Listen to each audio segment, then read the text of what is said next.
PFI पर ban लगाने पर लालू यादव का केंद्र सरकार पर हमला। कहा, हिंदू मुस्लिम करके देश तोड़ने की हो रही है कोशिश, आरएसएस पर भी लगना चाहिए बैन।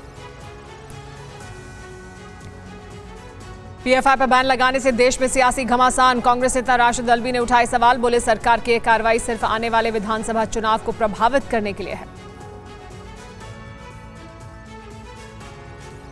मध्य प्रदेश के पूर्व सीएम और कांग्रेस नेता कमलनाथ ने मांगे सबूत। कहा, सरकार जनता के सामने रखे सही साक्ष्य। राशिद अल्वी पर गृह राज्य मंत्री अजय मिश्रा का पलटवार। कहा, कांग्रेस के पास सिर्फ हताशा और निराशा है, ऐसे मामलों पर वो तुरंत समर्थन में आ जाते हैं। असदुद्दीन ओवैसी बोले, पीएफआई की विचारधारा का विरोध, लेकिन पाबंदी लगाना गलत। पूछा, दक्षिणपंथी संगठनों पर पाबंदी क्यों नहीं।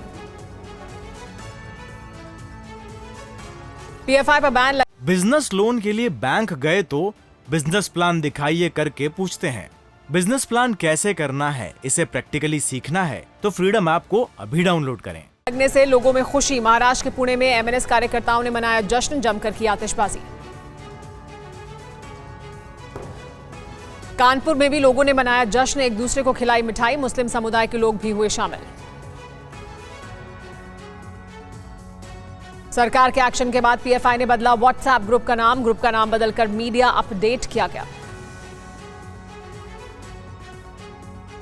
पीएफआई पर बैन लगाने के फैसले का अजमेर दरगाह के दीवान ने किया स्वागत। कहा, यह एक्शन पहले ही हो जाना चाहिए था। नौजवानों से किसी के बहकावे में न आने की अपील की।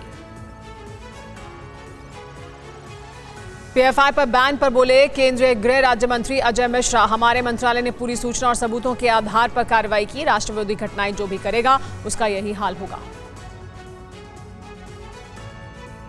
गृह मंत्रालय के नोटिफिकेशन के मुताबिक पीएफआई सदस्यों का आईएसआईएस से लिंक का भी पता चला है। कुछ पीएफआई लड़ाके विदेशों में मारे गए। आतंकी संगठन जमात उल मुजाहिदीन का बांग्लादेश से लिंक है।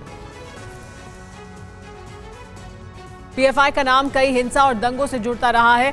27 सितंबर की छापेमारी में जांच एजेंसियों को ऐसे कई सबूत मिले हैं जो बताते हैं कि पीएफआई की तैयारी हिंदुस्तान के खिलाफ युद्ध छेड़ने की थी।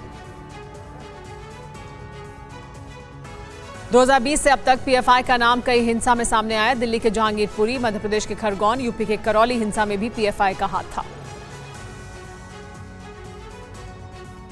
ऑपरेशन ऑक्टोपस के 2 राउंड में एनआईए, एटीएस और राज्य पुलिस को पीएफआई के मिशन 2047 से जुड़े ऐसे सबूत मिले हैं जो इस ऑर्गेनाइजेशन पर बैन की वजह माने जा सकते हैं।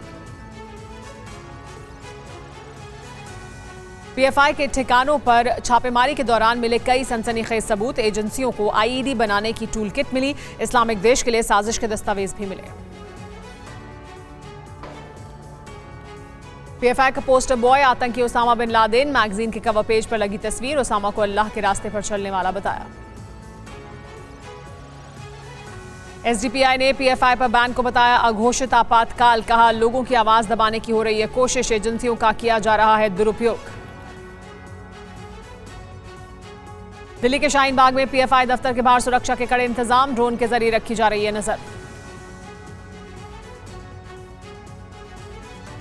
पीएफआई पर बैन लगने के बाद दफ्तरों पर तालाबंदी। आंध्र प्रदेश और तेलंगाना में पीएफआई के दफ्तरों को किया जा रहा है सील। मध्य प्रदेश के उज्जैन में भी पुलिस ने पीएफआई के दफ्तर को किया सील। कुछ दिन पहले पुलिस ने एक शख्स को हिरासत में लिया था। एनआईए ने पीएफआई से जुड़े कई बैंक अकाउंट भी किए सील। विदेशों से करोड़ों की रकम हुई थी ट्रांसफर। पीएफआई ट्रेनिंग कैंप के लिए भी पैसे भेजे गए थे। पीएफआई पर बैन के फैसले को सीएम योगी आदित्यनाथ ने बताया सराहनीय। कहा, यह नया भारत है, देश विरोधी संगठन और लोग मंजूर नहीं।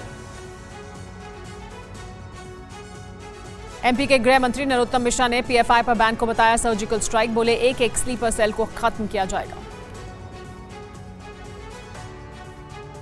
मध्य प्रदेश में इंटेलिजेंस के रडार पर 75 पीएफआई कार्यकर्ता। कभी भी हो सकती है गिरफ्तारी।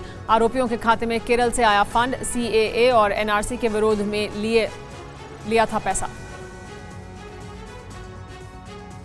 Popular front of India Islamic कट्टरपंथी संगठन है। इसकी स्थापना 17 फरवरी 2007 में हुई थी। इस पर पहले भी बैन की मांग उठती रही है।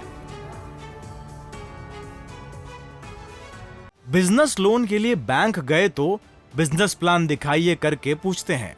बिजनेस प्लान कैसे करना है, इसे प्रैक्टिकली सीखना है तो फ्रीडम ऐप को अभी डाउनलोड करें।